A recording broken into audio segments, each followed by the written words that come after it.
Okay, so we've all seen what models like ChatGPT can do with public knowledge, right? It's amazing. But the real game changer, the thing that's going to transform businesses, is turning that AI into an expert on your private data. How do you do that safely? How do you make it effective? Well, that's exactly the puzzle we're going to solve today. And this is the core question, isn't it? You've got an AI that was trained on the whole internet. It knows about Shakespeare and quantum physics, but it knows literally nothing about what makes your company tick. It doesn't know your internal policies, your project histories, your customer data. So, how do we teach it your secrets? Let's start with a real-world scenario. Imagine a company, we'll call them Tech Corp. Their entire internal knowledge, all their documents, policies, everything, is this massive 500-gigabyte maze. Right now, when an employee needs to find something, it takes them, on average, 30 minutes of just searching. That is a huge productivity killer, and it's the exact problem we're here to fix. To solve Tech Corp's issue, first we have to understand a really fundamental limitation of these large language models. And it all comes down to a problem with memory. This is where the challenge really becomes clear. On one side, you have the LLM, trained on the public internet, trillions of words of general knowledge. On the other, you have Tech Corp's 500 gigs of totally private data. The AI is completely walled off from it. It has no clue what your company's internal policy on remote work is because that info just wasn't in its training data. So how do we get new information into the AI? We use something called the context window. The easiest way to think about this is like the AI's short-term memory. It's a temporary space where you can feed it information that it can use just for that one conversation. But here's the catch, and it's a big one. That short-term memory is tiny compared to what we need. I mean, even a beast of a model like Google's Gemini 1.5 Pro, with its massive 1 million token window, can only hold about 50 business documents at a time. Tech Corp has an entire library. You just can't copy and paste a whole library into a single chat. It's not going to work. This limitation actually forces us to make a really brilliant change in strategy.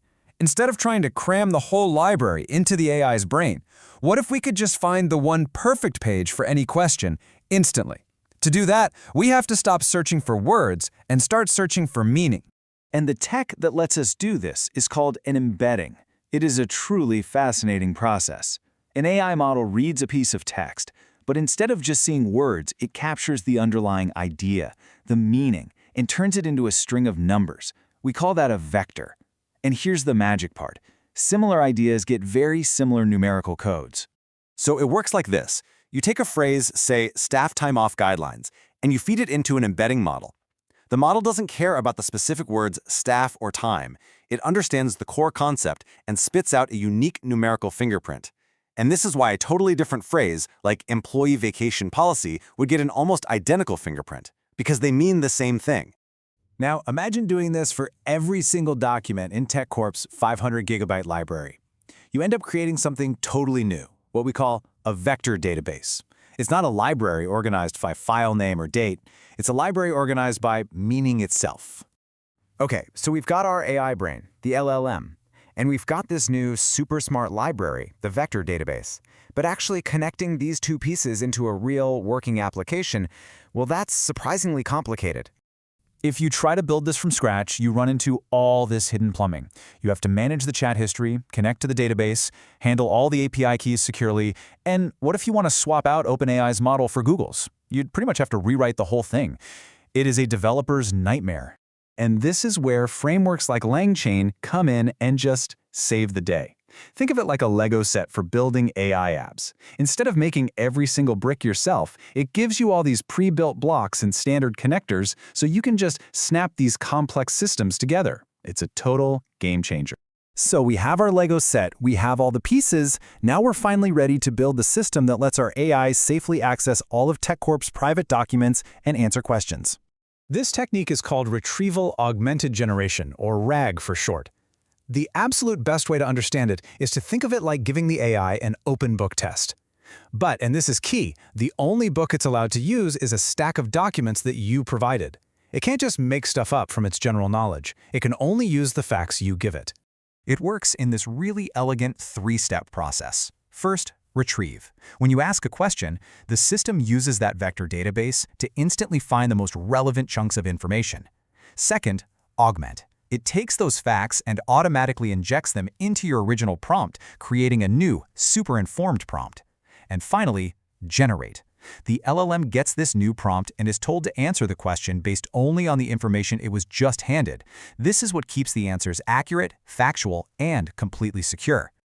So what we've built so far is an incredibly smart Q&A bot. But we can take this a huge step further.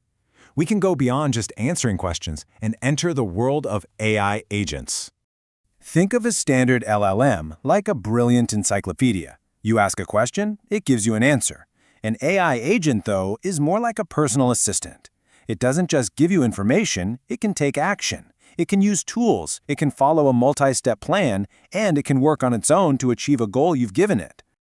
Now, when tasks get really complex, with loops and decisions and if this, then that logic, a simple, straight line of instructions isn't enough. That's why we use more advanced frameworks like LangGraph. This lets us map out workflows like a chart, allowing an agent to navigate complex processes, reason about what to do next, and even go back and try something else if it hits a dead end. So how do these agents connect to all their different tools? That's where something called the Model Context Protocol, or MCP, comes in. You can think of it like a universal USB port for AI. It creates a standard way for an agent to plug into any external tool, whether that's your company's customer database, a flight booking system, or any other API out there. So after all that, what's the end result for TechCorp? Well, that 30-minute document search is now a 30-second conversation. Employees get hyper-accurate answers, in context, instantly. They don't just have a search bar anymore. They have a tireless expert assistant that's available 24/7. See, this isn't just about finding documents anymore. It's about creating intelligent systems that can truly understand your unique business data and then take action on it. This shift from static information to these living, intelligent systems, it's a massive turning point. So the question I want to leave you with is this: what complex problems could a smart agent solve for you?